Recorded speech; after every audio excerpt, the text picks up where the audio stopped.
tinggal kita ikuti sistem Amerika atau Skandinavia. Maka kita nggak perlukan lagi jumlah hakim agung sampai 60 atau mungkin 100. Dan usianya sekarang udah 70 dan naik. Ada juga yang mengusulkan 75 kan sekarang, karena memang nggak selesai dan tidak akan pernah selesai. Ya, itu di sana. Nah, jadi ini konseptual ya dan konstitusional.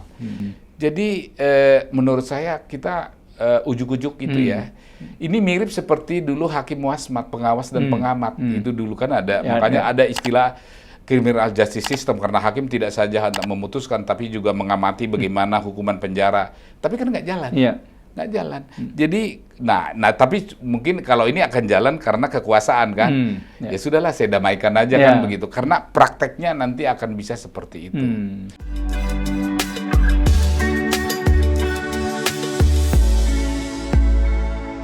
Nah, kita udah banyak bicara soal advokat nih ya. Kita mungkin beralih ke tema yang lain yang masih juga seputar KUHP. Anda juga mengusulkan sesuatu yang bisa dianggap kontroversial ya.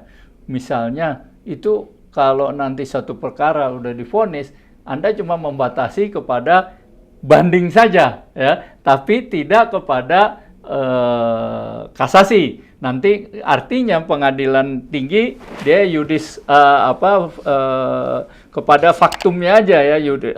Kemudian kalau di luar itu ada hal-hal istimewa baru bisa kasasi ya, yuridis ya dia. Nah, padahal sekarang kasasi kasasi aja bisa 2 kali gitu ya. PK bisa 2 kali. Kenapa nih? Anda cuma membatasi pada banding saja, setelah banding kalau nggak ada yang istimewa ya selesai sudah. Kecuali ada hal-hal istimewa, prinsip hukum dan sebagainya, baru yudek yuridisnya, kalau tadi yudek faksinya ya, di Mahkamah Agung. Sebenarnya ini bukan hal baru ya, tapi nggak ada yang memperhatikan ya. Itu yang pertama. Yang kedua, kan yang kita bicarakan ini kan dalam konteks RUU Hukum Acara Pidana. Yang kita katakan tadi, kita lagi akan membangun nih rumah baru nih, bangun rumah baru, sehingga kita harus atur kan gitu ya, ruangan-ruangan kan gitu, ini ruangan tamu, ruangan apa gitu ya, nanti pakai macam-macam lah. Jadi dengan kata lain kita harus kita kritisi ya. Dan yang ketiga, apa yang saya katakan ini tidak baru ya. Misalnya tentang yudek faksi, yudek yuris. Dari dulu kita diajarkan itu. PN, PT, yudek faksi, Mahkamah Agung, yudek yuris. Coba kita lihat sekarang yang kasasi dan yang diputuskan oleh Mahkamah Agung. Ya yudek faksi dan yudek yuris pada saat yang sama. Itulah sebabnya hakim di Indonesia itu boleh 60 orang, hakim agung. Amerika cuma 9. Di Skandinavia cuma 12, dan di negara-negara lain juga sedikit. Nah, memang 60 aja menurut saya kurang itu di Mahkamah Agung. Kalau lihat jumlah perkara yang masuk, ya, karena semua bisa kasasi ke Mahkamah Agung. 100 saja mungkin nggak cukup. Nah, misalnya ini satu ilustrasi ya. Saya pernah berbicara dengan Hakim Agung, itu udah lama ya. Karena ada kegiatan ilmiah, kemudian saya bertemu, dia bilang dia mau ke Amerika. Bu, dan mereka dari Amerika terus ke Amerika Latin, jadi lama, mungkin hampir sebulan kalau nggak salah ya. Mereka, loh, bukannya perkara ini banyak gitu, kok mesti ada waktu jalan-jalan?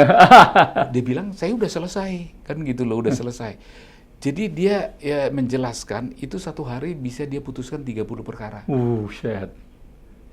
Jadi kita nggak usah bahas ya. Kalau 30 perkara dengan berkas yang panjang, apa yang dia lakukan? Jadi jangan-jangan nyontreng. Karena ada namanya advisblad kan, ya. NO tolak, gitu kan, NO tolak kabul kan. Ya jangankan 30, 50 juga bisa ya. Nah itulah sebabnya maka sampai sekarang saya lihat penulis-penulis, anotasi penulis di Indonesia, putusan-putusan Mahkamah Agung yang stare decisis kayak di Amerika atau jurisprudensi itu kan nggak terjadi. Jadi konsep iudex facti, ini harus kemudian kita rekonstruksi ini kembali.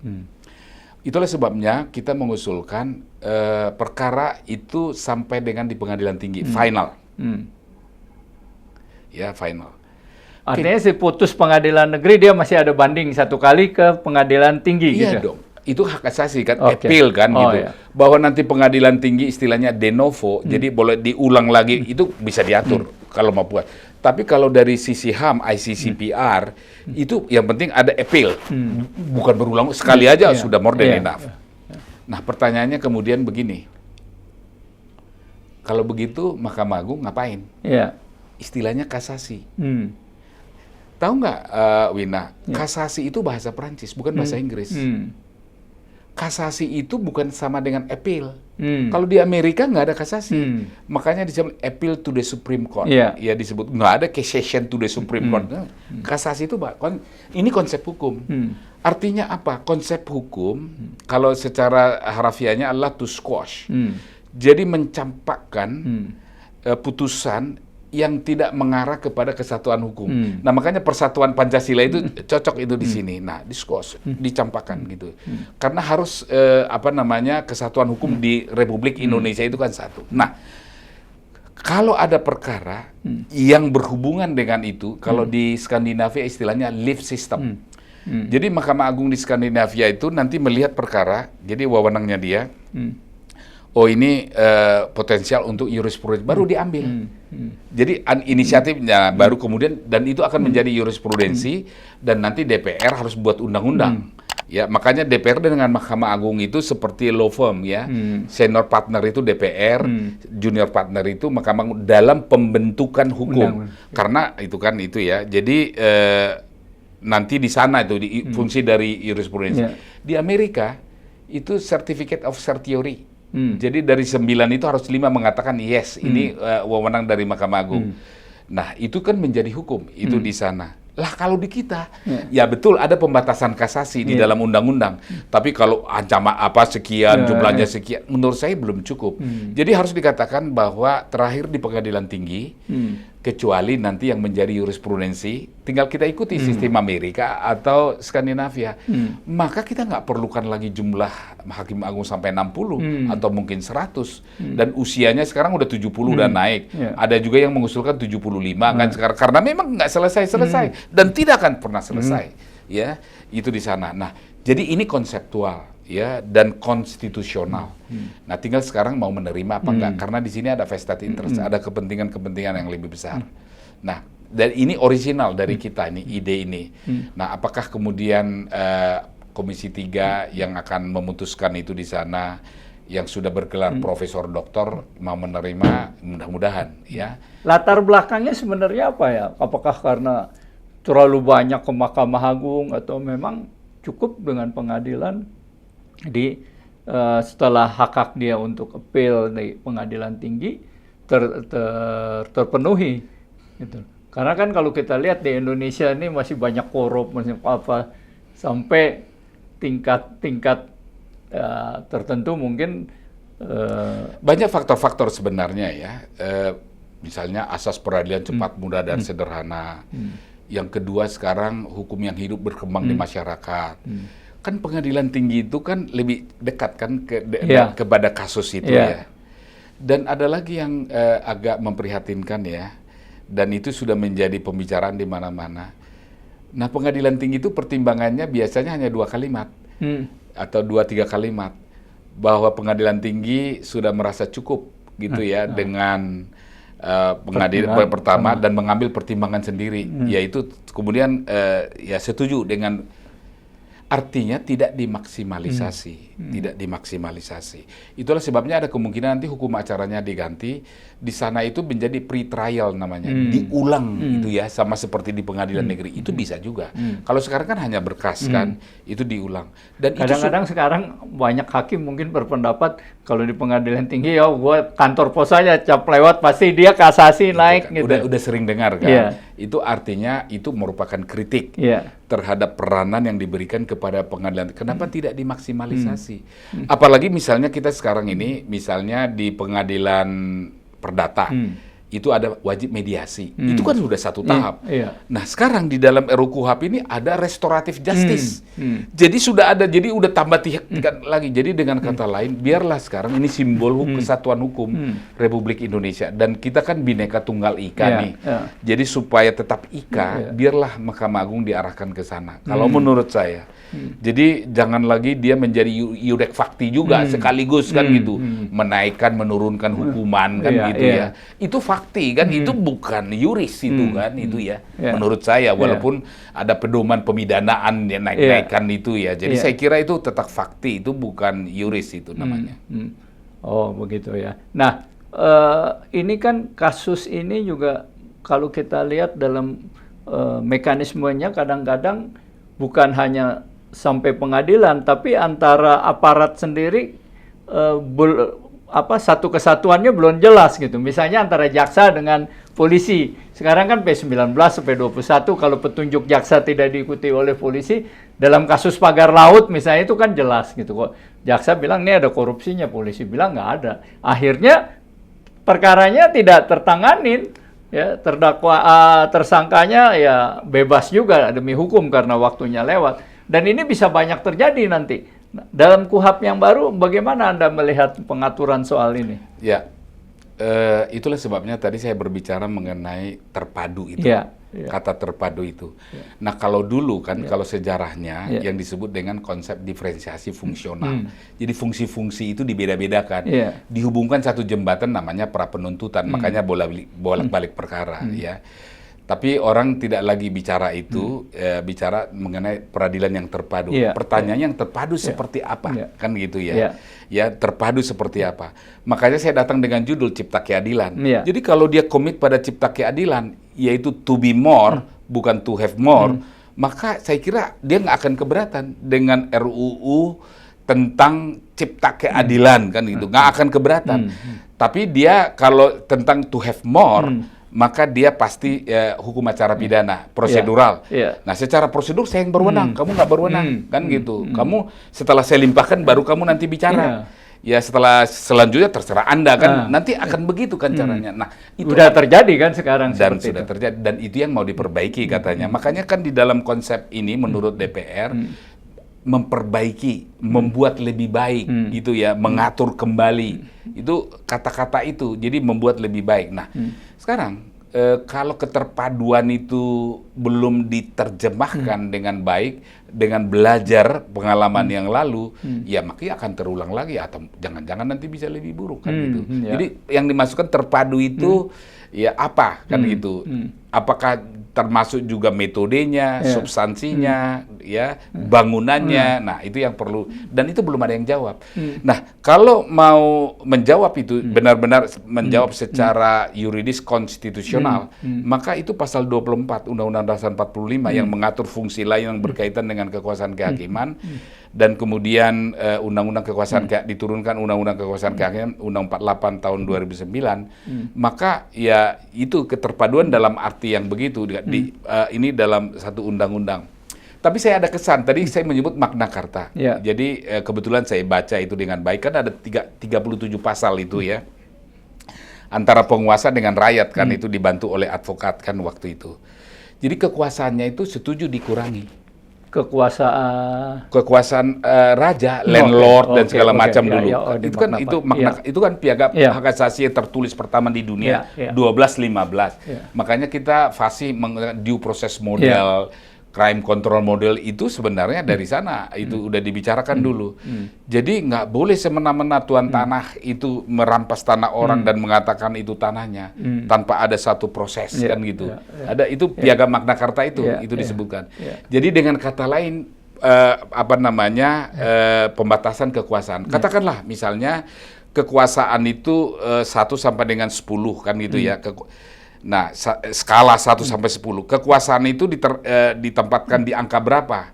Kalau dia 7 berarti berat kekuasaan kan gitu kan, tergantung penguasa. Tapi kalau 5 misalnya ya tentang HAM dengan kekuasaan itu balance kan itu misalnya. Kalau dibikin skala yang disederhanakan. Jadi menurut saya analogi, jadi nggak selesai itu tentang itu sekarang Magna Carta itu. Sebab kan kewenangan oleh penyidik, kewenangan oleh penuntut umum. Nah, advokat itu terjepit kan gitu. Nah, jadi celah-celahnya di mana yang masih diberikan tadi yang kita bicarakan itu. Padahal mestinya kan nggak begitu, adalah keterpaduan untuk menuju satu tujuan yang namanya cipta keadilan. Bung Luhut, dalam konteks ini juga kan RUU KUHP kita ini menginginkan ya polisi mungkin bukan satu-satunya sebagai penyidik, tapi sebagai penyidik utama. Ya, padahal kita tahu udah begitu luas bidangnya, korupsi misalnya selama ini kan tidak dianggap polisi tidak menguasai secara detail mengenai korupsi. Nanti ada di laut, di bea cukai, pajak. Nah, bagaimana nanti posisi polisi sebagai penyidik ini di dalam KUHP ini dikaitkan dengan banyaknya penyidik-penyidik lain? Ke arah mana sebaiknya diatur?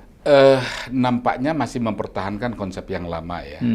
Tetap karena dia penyidik utama, mengkoordinasi tentang PPNS itu ya, penyidik pegawai negeri sipil itu ya. Padahal sebenarnya ini konteksnya adalah asas spesialitas yang khusus mengenyampingkan yang umum. Karena di sini kan ada soal keahlian kan gitu ya. Katakanlah mengenai OJK, ya mengenai otoritas jasa keuangan ya. Memang dia sudah penyidik ini sekarang ya. Tapi sekarang masih diinginkan harus tetap melalui dikoordinasikan oleh polisi. Tapi nggak bisa dia langsung kepada kejaksaan dan kejaksaan bawa ke pengadilan.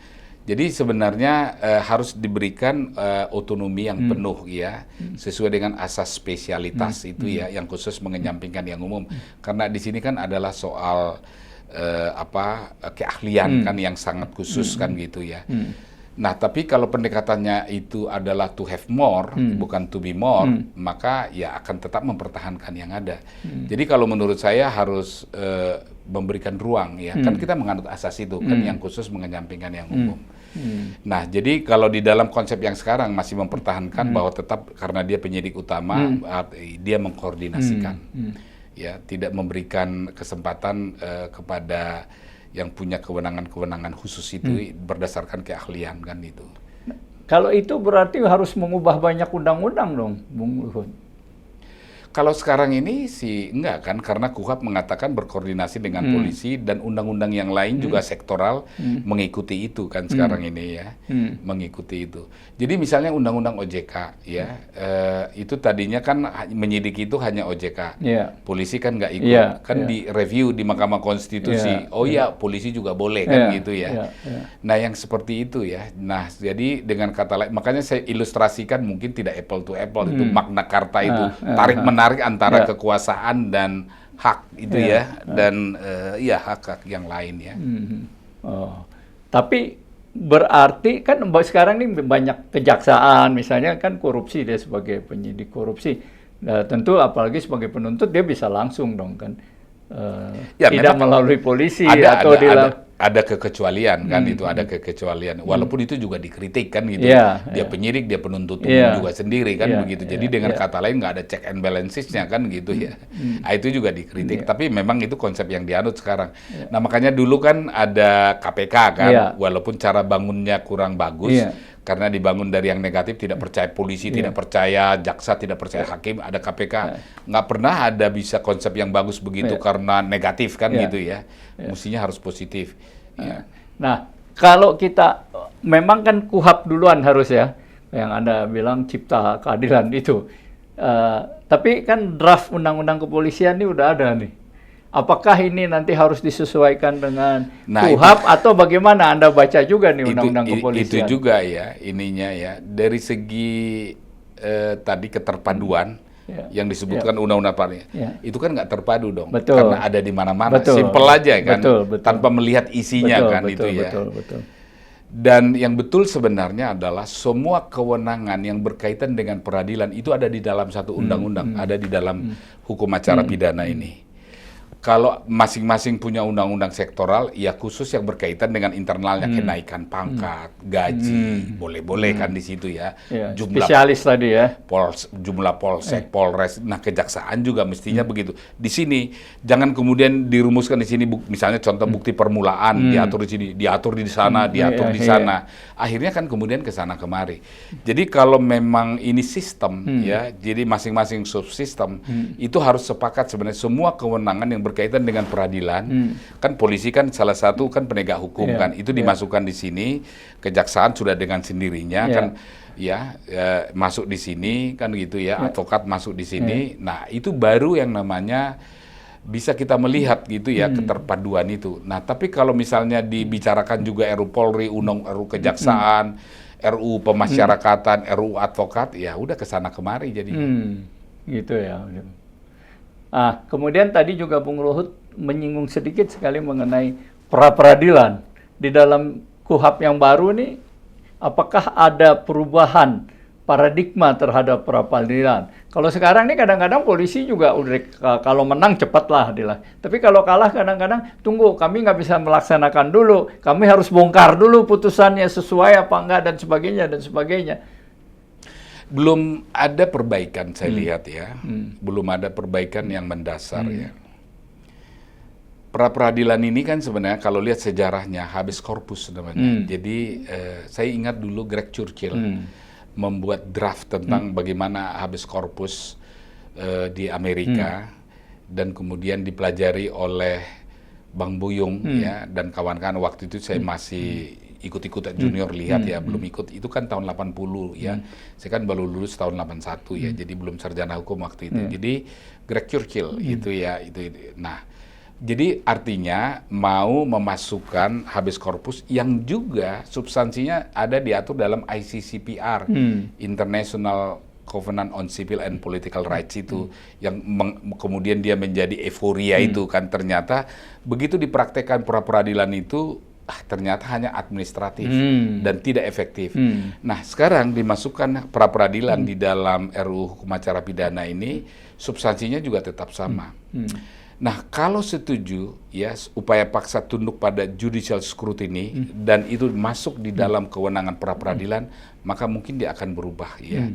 Jadi dengan kata lain yang berkaitan dengan upaya paksa itu tidak diskresioner, tapi adalah tunduk pada judicial scrutiny. Nah, tinggal sekarang mau nggak, bersedia kalau nggak? di RUU yang ini, yang KUHP ini gimana? Masih sama seperti masih yang masih yang sama. nggak ada perubahan signifikan ya? Tidak ada yang perubahan yang signifikan. Padahal sebenarnya pra-peradilan itu pertama dari istilah ya. Kalau disebut pra-peradilan itu sebelum pengadilan, peradilan itu seperti konsep arrangement atau plea bargaining itu di Amerika sana, ya seperti konsep itu. Makanya kalau diterjemahkan ke dalam bahasa Inggris pra-peradilan bukan pre-trial, karena bisa nanti mix up dengan yang sana. Tapi habeas corpus itu terjemahannya habeas corpus, tapi bukan itu isinya, bukan itu isinya. Administrasi jadi, aja kalau administrasi aja. Dan itu post factum kan begitu ya. Makanya kemudian nggak efektif kan. Mungkin yang menang pra-peradilan itu hanya 1-2 dan itu orang besar kan itu kan. Ya. Baik, Bung Laut, sebenarnya masih banyak pertanyaan, tapi yang terakhir karena Anda sibuk juga, satu pertanyaan terakhir mengenai tadi perdamaian, restorasi justice. Ini kan bisa memberikan arti yang sangat luas gitu ya. Nah, sebenarnya misalnya siapa yang berinisiatif untuk memberikan restorasi justice, apakah penyidiknya, polisinya, para pihak gitu kan. Ini dan bagaimana di pengaturan KUHP ini? Itu memang menjadi isu ya. Kalau lihat restoratif justice di rancangan sekarang ini bisa dalam tahap penyelidikan, penyidikan, penuntutan dan di pengadilan ya. Dan kalau lihat di dalam RUU KUHP atau Hukum Acara Pidana sekarang itu langsung mekanisme. Jadi jawaban atas pertanyaannya Bung Wina tadi belum jawab. Ini apa sih, binatang apa sih kan gitu. Nah, jadi langsung mekanisme. Jadi walaupun ada perdebatan, memang PBB sudah mengeluarkan pada tahun 2000, yaitu tentang prinsip-prinsip namanya restoratif justice. Tapi kalau lihat itu beda dalam sistem peradilan pidana, itu nggak sama kan gitu ya. Nah, kalau ini sama dengan penghentian perkara, walaupun ada yang mengatakan begitu, ya. Pertanyaannya sekarang, apakah pidana boleh Restorasi justice. didamaikan? Iya. Simpel aja Iya. kan. Kita kan masih menganut itu Iya, kan, iya. menganut itu. Jadi dengan kata lain pertanyaan basic yang seperti ini dituntaskan dulu. Jadi jangan langsung mekanisme. Nah. Kan ibaratnya mekanisme itu kan mesin. Iya. Nah, ini mesin yang kita bangun ini turbo, mesin balap atau apa kan gitu harus itu dong ditentukan dulu baru mekanismenya kan subsistem bekerja. Tapi coba aja di dalam langsung mekanisme restoratif justice. Karena memang sebelumnya sudah dipraktekkan, ada diatur di Perpol, di Perja ya, dan kemudian di Mahkamah Agung bukan Perma tapi diatur dalam Dirjen Dilkum ya kalau nggak salah ya. Jadi menurut saya kita ujuk-ujuk gitu ya. Ini mirip seperti dulu Hakim Wasmat, pengawas dan pengamat. Itu dulu kan ada, makanya ada istilah criminal justice system karena hakim tidak saja hendak memutuskan tapi juga mengamati bagaimana hukuman penjara. Tapi kan nggak jalan. Nggak jalan. Jadi, nah tapi mungkin kalau ini akan jalan karena kekuasaan kan. Ya sudahlah, saya damaikan aja kan begitu. Karena prakteknya nanti akan bisa seperti itu. Jadi menurut saya ditentukan dulu prinsip dasarnya, ya, baru kemudian mekanismenya. Bahwa yang namanya perdamaian atau restorasi tentu itu positif. Tapi kalau itu misalnya adalah terlalu ekstrim kalau saya mengatakan ya. Harimau berbulu, domba berbulu, musang berbulu domba. Iya. Apa sebaliknya ya? Atau musang berbulu domba benar. Benar ya. Jadi kelihatan bagus kan, nggak bagus kan gitu ya. Ternyata kemudian nanti malah jadi persoalan demi persoalan ya. Nah, memang sekarang waktunya mengkritisi ya. Jadi apa yang kita sampaikan ini adalah kritisi supaya lebih baik. Jadi bangunan ini artinya KUHP ini yang baru ini tidak hanya 44 tahun seperti KUHP sekarang. Kalau bisa 100 tahun seperti KUHP Belanda kan gitu ya bisa bertahan. Padahal bukan buatan kita, bisa 100 tahun ya. Ya kalau bisa ini bisa 100 tahun. Nah oleh karena itu betul-betul kita lihat pondasinya udah betul, tiangnya udah betul, terus ke lokasi ininya, pengaturan flow dan seterusnya, gentengnya, catnya dan sebagainya ya. Detail-detailnya kan begitu. Nah kira-kira begitu. Jadi kita sebagai advokat ya, sebagai peradi, kita terus mendorong ini. Kita sudah sampaikan secara tertulis, baik hard copy maupun soft copy-nya, mudah-mudahan didengar. Nanti kita akan lakukan yang sama juga ke DPR, karena kan pemerintah dan DPR kan yang akan memutuskan kan ya. Dan saya kira karena KUHP ini adalah untuk memanusiakan manusia kan kita katakan, maka karena mereka juga manusia sama seperti kita, mungkin akan setuju atau sependapat saya kira. Oke, Bung Luhut, terima kasih atas keterangannya. Mudah-mudahan kita menghasilkan KUHP yang ya walaupun tarik-menarik antara politik dan hukum itu kuat, tapi the best buat masyarakat, buat lebih memanusiakan manusia istilah Anda. Sekali lagi terima kasih, sehat selalu Bung Luhut. Ya, sama-sama. Ya, demikian dialog kami dengan Luhut Pangaribuan, seorang pakar hukum pidana dan ketua Peradi, dan tentu tidak saya simpulkan karena Anda semua sudah dapat menyimpulkan. Dan seperti biasa sebelum diakhiri, kami mengingatkan tegakkan hukum, berikan keadilan. Sampai jumpa pada episode yang akan datang. Terima kasih.